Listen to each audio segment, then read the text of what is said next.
If someone asks you to do something, boom, you're going to make a snap decision, and it's going to be based on something from your past that maybe happened before. Maybe, you just have some memory, and you're going to say yes or no based on that experience, probably based on fear. Now, what the purpose allows you to do is actually use that as the lens to make decisions. So if you think about the two ways you make decisions, it's either by default or by design.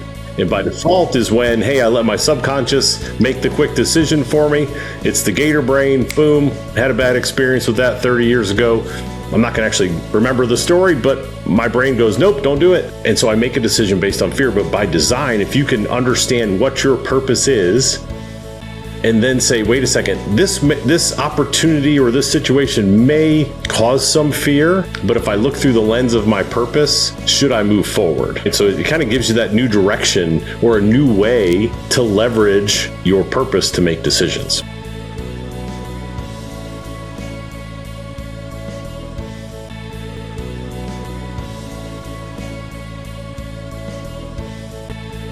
Hey, Uncommon Leaders, welcome back. This is the Uncommon Leader Podcast. I'm your host, John Gallagher. How about this? The first 5-time guest on the Uncommon Leader Podcast. I am excited to have friend, fellow West Virginia mountaineer, and now fellow entrepreneur who's going to tell you a story about moving from corporate America over into the entrepreneurial world of solo ownership. My friend, Dave Campbell, welcome to the 5-Timers Club. Welcome back to the Uncommon Leader Podcast. How's it going, my friend? Hey, John. Thanks so much for having me. I'm looking forward to getting the t-shirt that says 5-time guest on it. So, yeah. It ain't going to be a t-shirt. It's going to be a robe. We're going to get you the robe just like the SNL. We're going to have that 5-Timers Club robe. Absolutely. Yeah. So, it'll show up in the mail. You're a medium. What size are you now? You've been losing weight and getting stronger. Green jacket. No, so things have changed, man. Look, the first 4 times we had you on the podcast, and I was going back through some notes here. I mean, we're over 200 now episodes in. You were on episode 188, but you were also all the way back to like episode 4 and episode 8 as well. You've been on several times. We've talked about engagement. We've talked about culture. We've talked about masterminds and doing hard things and doing trifectas and Spartan races and things like that. And things continue to change for you. And since we've chatted on the podcast just a few months back, things have changed once again. What's going on in your life? Tell the listeners of the Uncommon Leader Podcast what's happening with you. Yeah, so thanks, John. So actually, I've been looking forward to this conversation for that very reason, because I remember you asking me or saying as we ended the last podcast, I look forward to hearing what's changed the next time. And so for the past probably year and a half, my wife and I have been talking about the next move. I've worked in some corporate role, corporate America, if you will, for 33 years. And I'd gotten to the point where I was doing what I love in my most recent job, but about 30 to 40% of the time where I was teaching and speaking and coaching on leadership and personal development. And I was weaving it into my existing job, but it wasn't really 100% my job. And I had made the decision last year that it was time. I'd worked with Maxwell Leadership for almost 8 years and just really wanted to get behind a cause and a movement that I could really get excited about and bring to people because I felt like I had something to offer. So yeah, December 18th was my last day working for a wonderful company, and my transition out went really well. One of your past guests, Jeff Henderson, wrote a book called What's Next? And one of his main things was leave well. So I made sure I left well and then jumped in full speed ahead in January. So now I own my own company and I am filling my calendar and loving it. Think about that in the business card, founder and CEO of Fourth Figure that name your company. We'll get into that just a little bit as well. But you think about that, and we chatted about this just a little bit before we hit the record button, because you and I go back to the college days, no doubt about it, friends and weddings and all those different things, and grown on our leadership journey all the way through. And one of the things in your bio, in your LinkedIn bio, talks about 33 experience in manufacturing and leadership. So yes, that number strikes me as a really odd number, because we're not old enough really to have done 33 years of experience. But look, tell me a little bit about what that journey feels like for you, however far you want to go back, and what that leadership development journey has been for you to get to this point where you are today, Dave. Sure. Yeah, I guess if I look back at 33 years, it has gone by much quicker than I ever expected it to. I still remember when I first started working for Ford right out of college, I had this vision that I would work for 30 years for Ford and then retire. Of course, when you work in corporations, things get bought and sold, and we initially got spun off and became a parts company, supplier to Ford Motor Company. But when I look back on the career as a whole, there's chapters. There are chapters when I was working on the floor in manufacturing, and that's where I learned how to work really closely with people and communicate and get things done. There's times when I worked in engineering, and then as I moved up through more leadership types of roles, there was just, like I said, there's just chapters where things happened really well. And then I always got to the point where I was ready to go try the next thing. And I've gone through now quite a few roles. Even when I worked at TE, I went through 4 jobs there in about 12 and a half years. I'm always looking for the next opportunity to serve and just make the most of the career. But yeah, 33 years, it's hard to believe, but I don't feel like I worked 33 years. I think that's the good thing. I still we're talking about that, like some of the conversations we have with some of the folks that are younger than us getting started on this journey. We're like, man, we were there not too long ago. And we know we talked about beforehand as well. We both follow Rory Vaden. We've read his book, Wealthy and Well Known. And he says, really on the cover of that book, we're most powerfully positioned to help the person that we once were. And you feel that. Was there a moment, and this is interesting, and we hadn't talked about this, but where you recognize, I want to do this on my own? I mean, you've worked for big companies, you've worked for small companies, and each of the roles you've been in, I think by anybody's standards, you would say you've been successful in those roles as well. But was there a moment you remember that says, man, I want to kind of go out and do this on my own? So, through that journey with Maxwell Leadership, so back in 2018, I joined Maxwell Leadership, and I was using a lot of the material and the learnings and the teachings in my job within TE. But then as I started noticing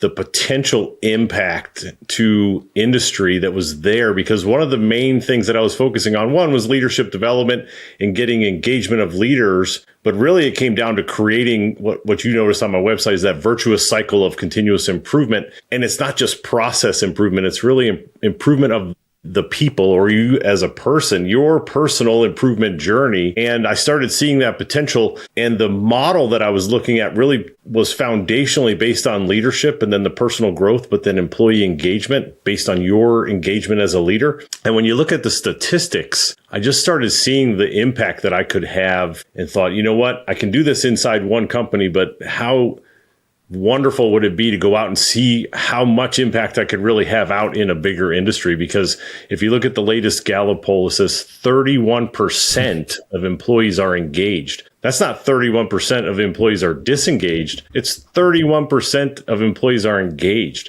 It's got to add up to billions and billions, if not trillions of dollars, right, for companies. And they're just missing that opportunity because they don't see the leadership need that's there. I love that. You think, I look at the mission of what you're trying to do, Dave. You touch on it. It said you want to recognize, remedy, and prevent complacency in both individuals and organizations. That word is something that kind of, as in conversations with you, it's been in conversations with our accountability group as we talk about that. We don't want to be complacent. Tell me about that word and that problem that you solve that's kind of energized you or been a catalyst to you on this journey. Yeah, that's a great question, because this really goes back to 2013. I'm running operations for a cycling company. I'm living the dream, right? I'm riding my bike all the time. I'm in great shape. The plant's doing well. The company's doing well. And then my boss came down from Chicago one day and he said, hey, we're going a different direction. And I wasn't in it. What just happened?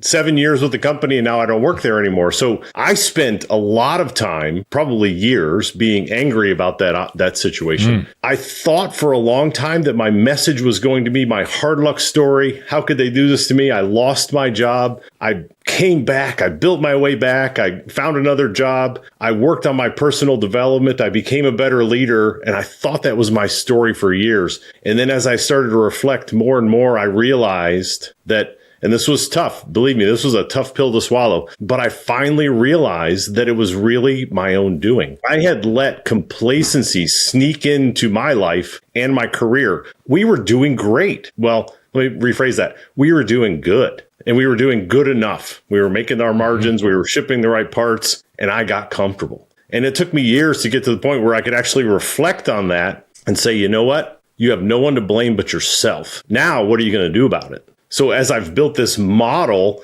to help leaders actually, one, like you said, see complacency in their company, see complacency in their employees, but I think more importantly, see it in themselves so that they can prevent it. Because if you're not in some kind of continuous improvement cycle, you're going to get comfortable at some point, and it's going to sneak in and it's going to stay, right?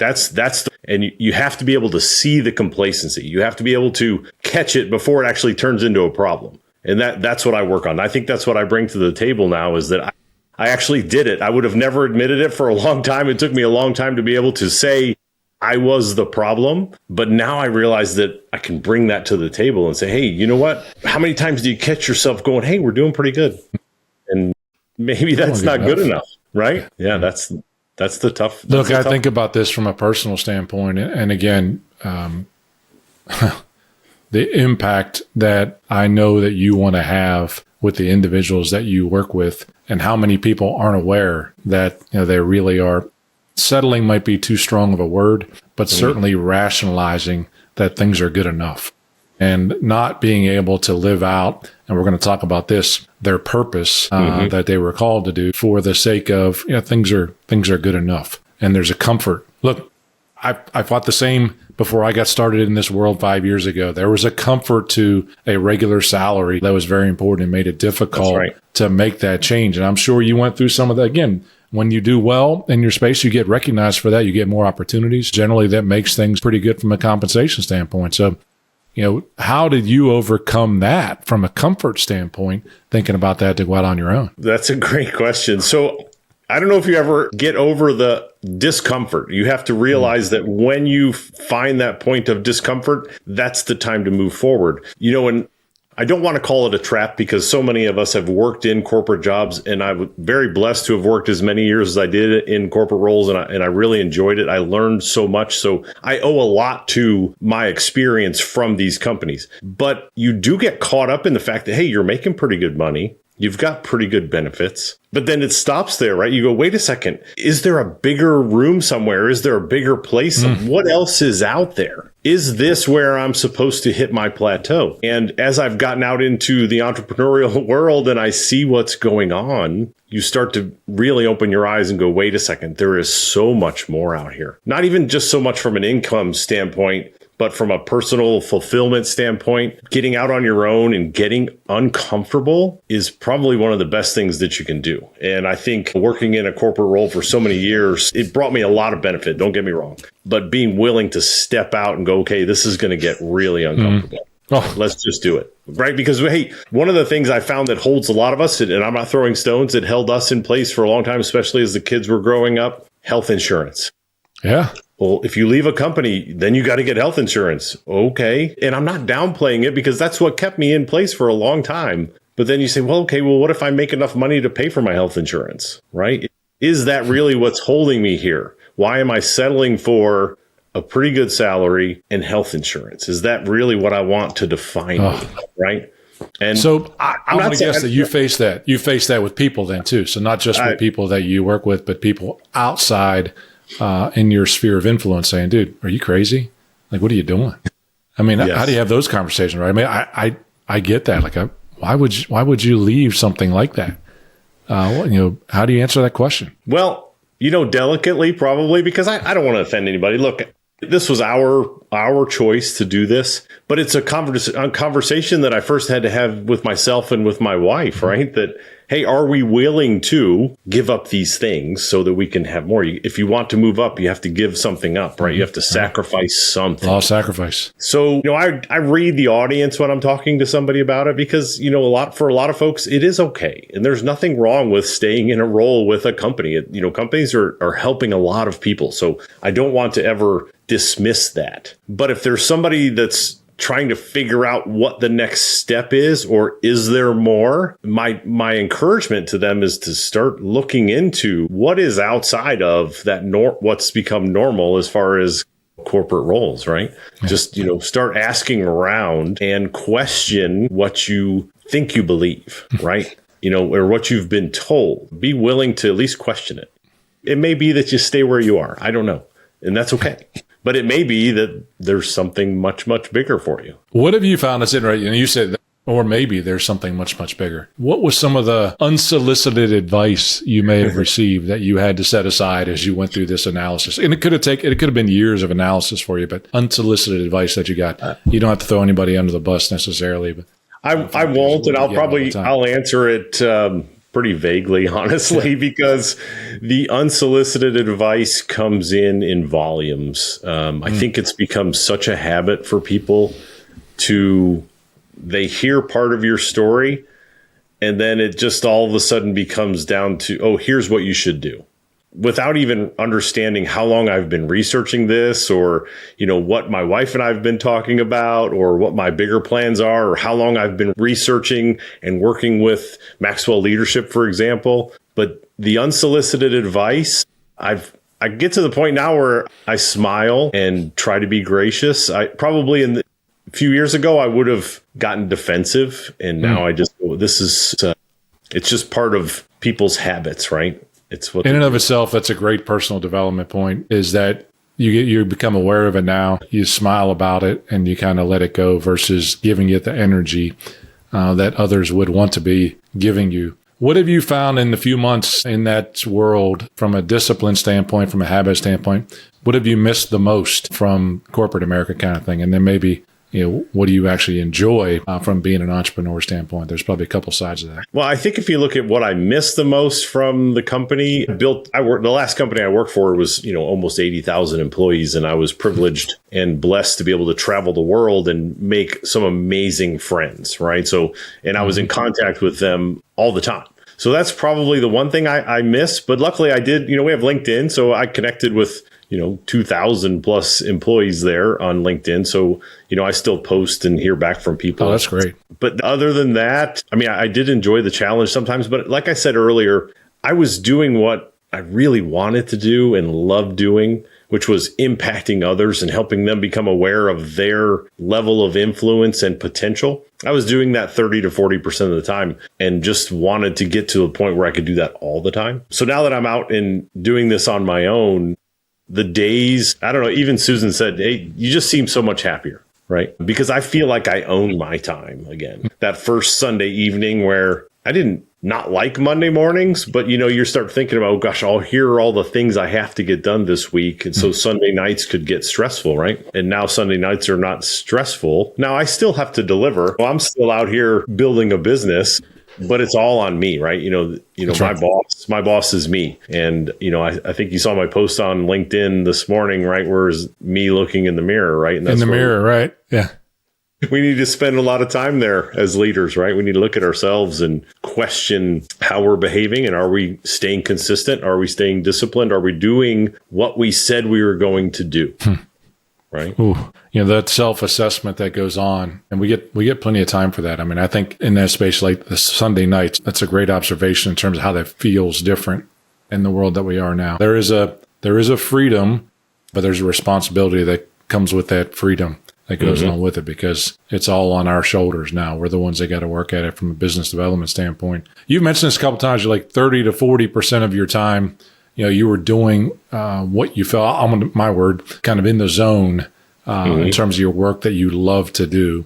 And now you get to do that 100% of the time. Where does that manifest? Is that in in the topic that we're kind of really going to go to now is purpose? How did you align, that with your decision? And then how does that feed you and inspire you today? So what I was doing for the 30 to 40% of the time was coaching and mentoring people. I was teaching and facilitating leadership classes. I was bringing people in to raise their level of awareness of how they influence other people, whether they knew it or not, and then how they could get into that cycle of their own personal continuous improvement so that their teams would get into the same cycle of continuous improvement and it would spread organically. And so now when I look at it, what am I doing now? My job now it's a little bit different initially because I'm trying to build clientele and find clientele or find people and company owners and CEOs that are interested in what's next, what could be better, what could I improve upon. So right now, the biggest thing I'm doing is getting out and meeting people, which I absolutely love, but then talking to them about, what's next for them. How do they actually understand their level of influence and what does it look like inside their company? and how do they start to focus on what's their purpose, right? So you asked me about purpose. And one of the things that I've become very, very excited about is I've been working with Maxwell Leadership. So I have, the coaching experience, the public speaking experience. I have access to a lot of material with Maxwell that I can use for coaching and facilitation, DISC assessments, a lot of those things. But now we also have what's called the purpose factor. So it's another assessment that you can do. It takes about 25 minutes. But what the purpose factor really does is helps you get clarity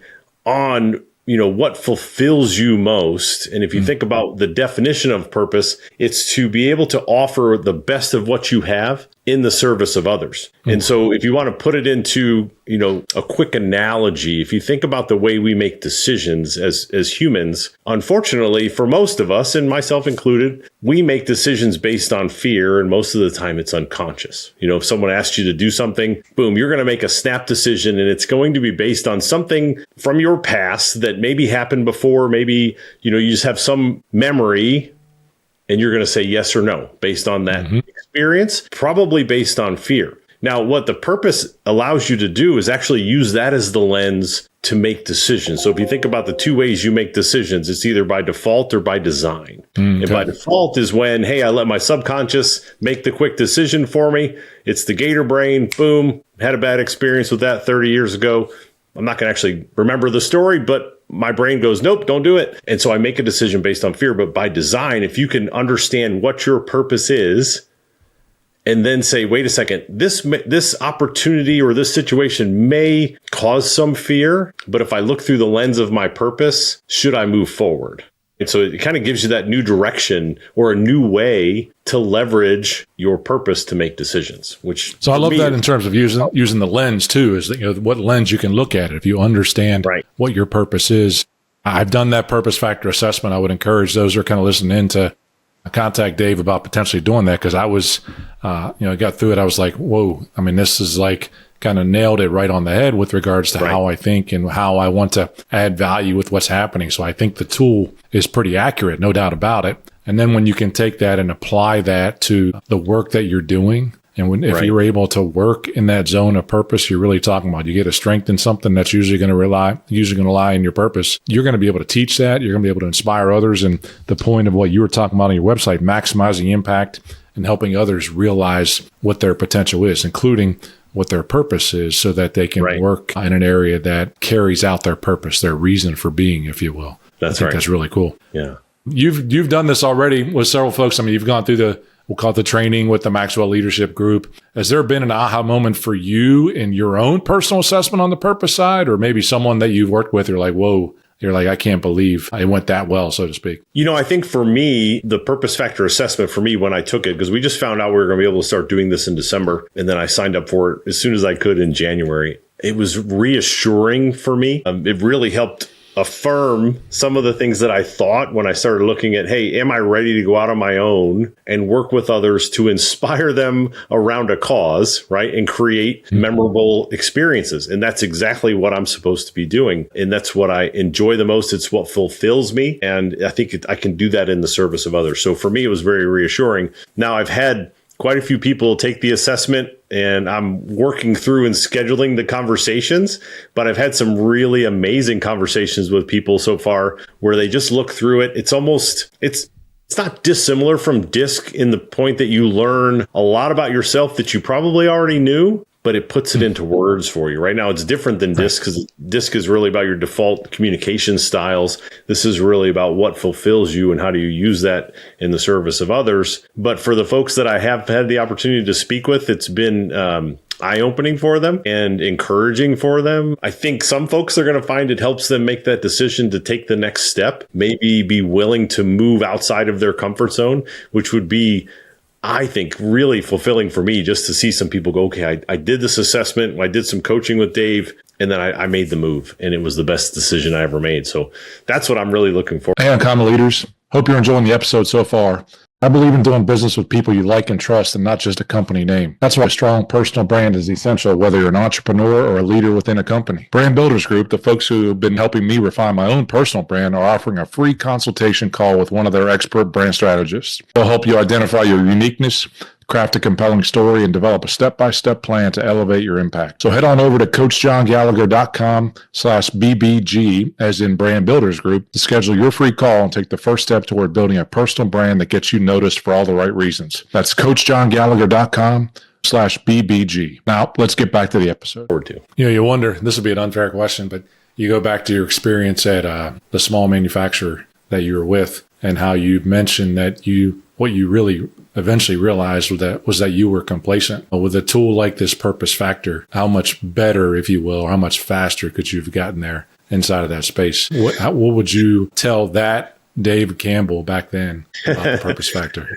Yeah, when you look back at some of those periods in your life where maybe you made a mistake or something didn't work out the way you had thought it was going to, I try not to begrudge myself too much, because one of the things that this actually did for me, and I will answer your question, but it created this situation of enough pain for me that I had to do something different, right? And I took away from that I would never let myself get in that situation again, but I did, right? So it gave me some of that clarity, and it headed me down this path.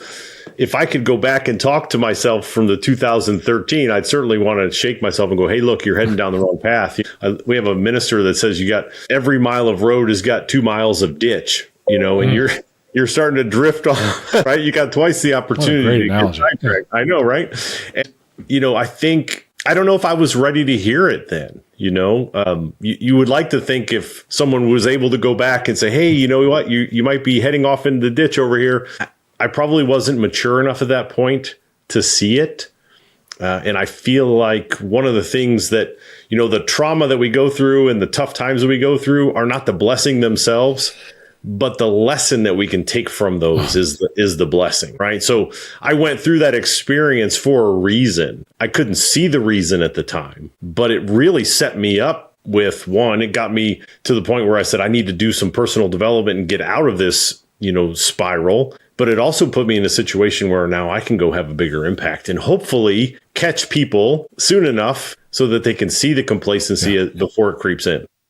I think that's the big thing. There's an awareness that you're trying to get them to. You're like, I didn't even realize that I was complacent. And what I appreciate about the output of the Purpose Factor, that tool, is it allows you to ask that question. So tell me what you're doing today and how well does that align with your Purpose Factor? Like, I'm not sure that it does. And so I think it will bring some uncertainty into them. It will take them out of their comfort zone, hopefully just a learning zone, not the panic zone in terms of where you go there, but it could take them there. Also, as you said, that 2013, I remember there was a book that I received as a gift in 2012 from a mentor, The Monk Who Sold His Ferrari. And, it was, remembering it was a gift is because it was like 2019 before I read it.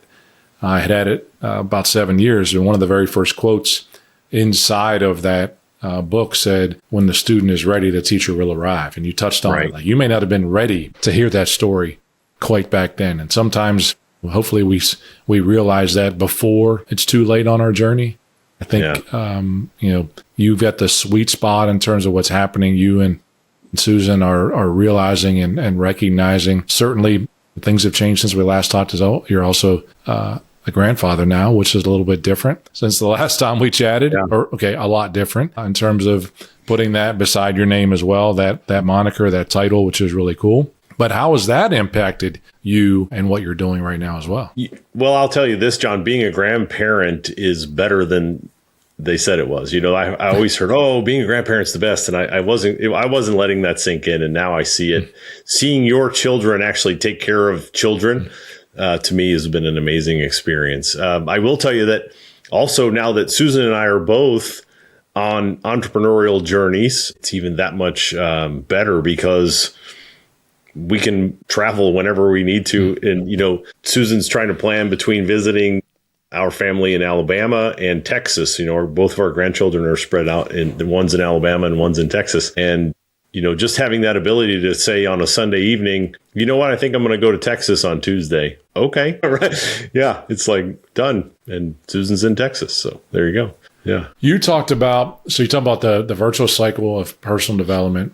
You talked about your pastor mentioning a phrase to you about every mile of road has 2 miles of ditch. I just love that on each side. Yeah. You got to stay, keep it in the road. How has faith played a part in this journey for you as well, your faith? Well, it's kind of that foundation because, I continue to remind myself that I have to believe that, I'm being led to do something, and my faith is that if I continue to deliver and do it for the right reasons, then I'll be fulfilled and then my mission will be fulfilled. So I just believe that, I have a lot to offer and my faith in God is just kind of moving me forward in that. And I just keep, just continuously be praying and gracious and grateful for the opportunity to be able to do this at this time. I love that. And I know it's played a big part intentionally as well. The name of your company is Fourth Figure. Yes. Tell me where that name come from. Yeah. So, I came up with that name. I was prayerfully looking for a name and I wanted a name of a company that didn't say necessarily David Campbell Coaching. There's nothing wrong with those kind of names. I just wanted something a little bit more, maybe it could be just a standalone, almost, I'll say something like Nike, right? Recognizable. You could put it on a shirt and it just looks cool. So there was that. But, I did want a name that meant something. And I love the way I found the name because, I'll tell you, one of the stories that I tell myself is I'm not really good at witnessing. And I think that God has a wonderful sense of humor because how about if I give you a name of a company where you may, if someone asks, you get to witness. So, yeah, you get me emotional. So, okay, I knew I'd get one of those in there. Absolutely. No, it's all good. It's good because I was praying about it and I'm reading scripture and I'm reading Daniel 3:25 and I'm reading a version of it where it's talking about the King Nebuchadnezzar. He wanted everybody to bow before him, and the three young men, Shadrach, Meshach, and Abednego, would not bow before King Nebuchadnezzar. So he sentenced them to burn in a furnace. And when Nebuchadnezzar threw them in the furnace and he turned it up 7 times, and the soldiers outside even died, he looked inside that furnace and he saw a fourth figure. And that love when that I story. read that, when I read that, I was like, and I wrote it down because, thoughts are fleeting, right? And I wrote it down. I let it marinate for a few days. And I told Susan about it. And she's like, that sounds really cool. And I initially even was going to go fourth figure leadership, fourth figure coaching. And then I said, no, you know what? It's just going to stand on its own. It's just going to be fourth figure. And then people say, well, what does that mean? And then there's my opportunity, right? There's your opportunity to witness. Absolutely. God is with you. It's funny. People say, how does God talk to you? And many times we're looking for this audible voice to come out of the clouds and say, do this, and here's your name. But it's when you have that discipline of staying in the word, reading, learning, that he'll talk to you through that word. I absolutely love that story and I appreciate you sharing it. And I frankly appreciate the emotion behind that from you as well in terms of that story. 3 months since we chatted last, any good books that you've been reading that have impacted you recently? Well, I'm reading Chris Robinson's book right now, and I say that because I heard him on your podcast, and I'm not sure why it took me so long to get his book. Of course, I'm just about finished with that. I am reading the Bible again, doing the daily Bible reading, and then I'm reading Chris's book. I've got a few more in the queue, but I'm always digging, and I love Chris's approach because he's helping me now look more intentionally at the books that I pick. So I can't tell you what the next book is going to be. I have a list. I have quite a stack. So I'm not sure what I'm going to read after I finish. Well, and his version of complacency in that book, that was like, boom, that just smashed it. His was drift. We will drift. To drive. If we're not intentional, we will drift. We will become complacent and we'll just kind of be floating around. And things will be okay. And we won't even recognize. That's right. How many years later before we figure it out. And I know you and I are having a big conversation with regards to bigger rooms and what that means. And ultimately, our accountability group, Raise the Average, is what it's really about, is continuing to grow in such a way that we have impact on others, but also recognizing that we need to be in rooms where others are ahead of us. And that's right. Can continue to help us develop, help us to grow, and challenge us to grow. And I think that book does a phenomenal job of From Drift to Drive, I think is the name of the book. Drift to Drive, yeah. It's a Drift to Drive. Book. Yeah. Phenomenal book that certainly we would suggest. Excited that you continue to dive into scripture and understand that as well. So you're continuing to invest in yourself. What about on the health side? How's everything going on the fitness journey for you as well? It's great. If anybody listened to our podcast before where we did the 3 Spartan races last year, I've taken a little bit of different approach, so I'm still exercising every day, but I've switched it around. And my analogy to this one is it's a little bit of the ego where, when I learned how to play golf, the first thing I wanted to do was hit the ball 300 yards, and then I'd work on my chipping and putting. And if you think about golf in that way, chipping and putting is where it's actually the most important. And so when we got into the Spartan races and strength training, which I was already working on some strength training, but I wasn't really focusing on the foundational things that actually make our muscular system work. And that's why you end up with minor injuries, maybe some severe injuries, maybe why my hip has taken 3 months to get back to where I can go up and down the stairs. As I went to physical therapy today for my hip as well. I think we're both learning. I am very focused on the foundational level system strength of my joints this year. That's kind of my main focus. I'm still doing the cardio and still lifting weights every week, but I'm spending a lot more time on my foot, ankle, knee, hips, shoulders, to everything that is mobile. That's not necessarily a muscle that I was probably not paying enough attention to last year. When I first hurt my hip last year was early, I think it was May. I was in China and I'm on a treadmill in the morning running in the gym, and I felt amazing. And I was like, hey, this would be a great time to go maybe do some sprints. And so I'm like cranking the treadmill up as fast as I could. I'm sprinting, and then I'd slow down and do some, interval training. It was amazing until the next day when I could barely walk because I had never actually trained to do sprints, and I hadn't worked on my hip strength and all these other things. So again, I'm trying to hit the ball 300 yards. When the objective of the game is to get the ball in the hole, right? And it's like, I missed my mark a little bit. I don't regret anything we did last year and the years before of getting into shape, because those Spartan races were amazing growth opportunities where we redefined our limits, I think, or we're still trying to find our limits. But I'm stepping back a little bit to build on the foundation again. Love that. And I love that, just the longevity component of that we've been focused on. Again, I keep thinking about, saying the number of our age, and it is a number, it's a real number. But, the more we can extend the healthy side of that number, the more we can do from a mobility standpoint, from a nutrition standpoint. Right. Certainly we'll continue to do hard things. There's no doubt about it. I think we'll try to do things that stretch us beyond that, but it positions us for a healthier life going forward, which is a lot of work. Dave, So we're on episode, 210 or something like that. We're the first 5-time guest on the Uncommon Leader podcast. Again, the road will be coming your way. The 10th time you're on, when it's episode 500. What's the impact you want Fourth Figure to have had on the world when we're going through that episode? What are you going to talk about? I'm going to talk about how many times I've been on the stage and how many hundreds of thousands of people I've talked to or impacted, and maybe not even realizing how many people have been impacted. I do videos every week on Wednesdays on LinkedIn, and I know that's starting to grow, but now I have a website. I want to get on bigger stages. I want to get into bigger rooms. So I don't know that it's going to take that long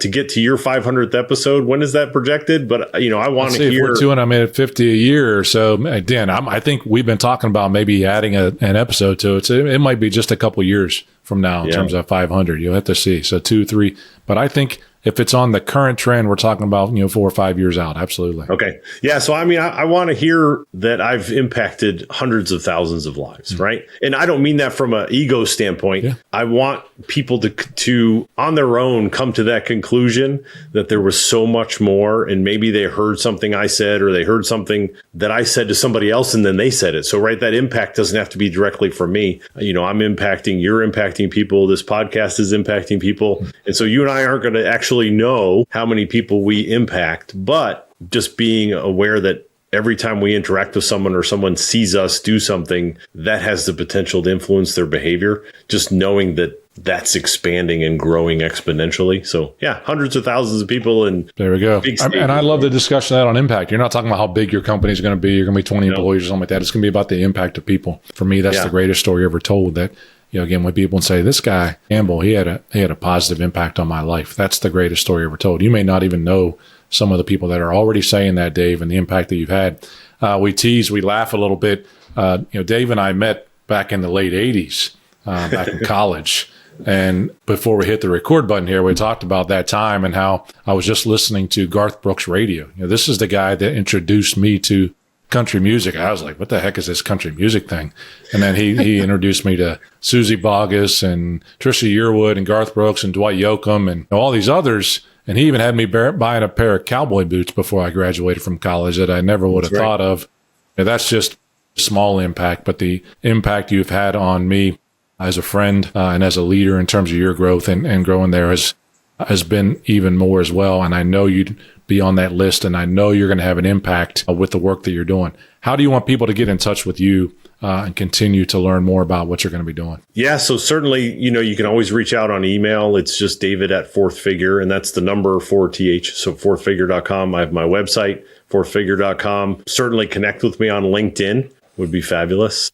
And you can also schedule a free 30-minute call with me through LinkedIn, or just send me a note and we'll put some time on our calendars to talk. Yeah, I look forward to the impact, again, that's going to have the purpose factor, the work that you're doing with the assessments, the coaching and workshops you're going to do, Dave. It's going to be pretty phenomenal. So I would encourage folks to go out, take a look at his website, connect with him and have a conversation with him. Get on LinkedIn. The Wednesday wake-up call is always there from Dave in the story and the leadership tips that he has that he uses to continue to grow. And they're going to help you to grow as well. So, Dave, 5-timer club medium will be coming your way because we may have been like a large or extra. I was looking back through some of the pictures even of the episodes that we've done and how we've changed physically in the last few years from an improvement standpoint. Has been phenomenal too. Not to mention the space and the faith's growth and our families growing, the impact that you're having. So cool. Thank you so much for adding so much value to the listeners, the Uncommon Leader podcast. I look forward to many more, and I wish you the best in this business venture you're going on, okay? Thanks, John. I really appreciate the conversation. It was great. Until next time, go and grow champions.